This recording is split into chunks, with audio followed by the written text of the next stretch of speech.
రైళ్లలో మార్పు ఇప్పటికి ఇంత తెచ్చారు, ఇంకా ఇంత కావాలి. ఒక్కొక్క అడుగు పడుతున్నాయి రైల్వే స్టేషన్స్ని బాగు చేయటం ఇవన్నీ. అయితే అట్ ద సేమ్ టైం ఫుడ్కి సంబంధించి ఇప్పటికి కూడా 70% ప్రాబ్లమే ఉంది.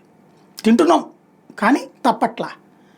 అప్పటికి స్విగ్గీతో టైఅప్ అని అవన్నీ ఇవన్నీ పెట్టారు, కానీ అది కొన్ని పట్టణాలకే పరిమితం అవుతుంది. చాలా చోట్ల సరైన ఆహారం ఉండట్లేదు. ఇది ఒక సమస్య.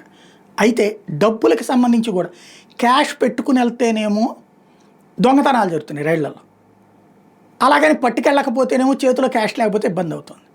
కాబట్టి తాజాగా రైళ్లల్లోనే ఏటీఎంలు పెడతారట. తద్వారా ఏటీఎంల ద్వారా డబ్బులు, అంటే మనం డబ్బులు పట్టుకెళ్ళక్కర్లేదు ఇక రైల్లో వెళ్ళేటప్పుడు. ఇప్పటిదాకా ఈ మధ్యనంటే ఇప్పటికీ చాలా వరకు తగ్గించేశారు, అందరూ ఆన్లైన్లో ట్రాన్స్ఫర్ చేస్తున్నారు, ప్లస్ ఫోన్పేలు ఇవన్నీ చేస్తున్నారు కాబట్టి. కానీ ఈ ఇండియన్ రైల్వేస్కి సంబంధించినటువంటి ఈ ఏటీఎం మిషన్స్కి సంబంధించి దాంట్లో పెట్టడం ద్వారా ఇక అసలు క్యాష్ పెద్దగా లేకుండా ఎక్కేటటువంటి కొత్త కాన్సెప్ట్ వైపుకి అడుగులు వేస్తున్నారు.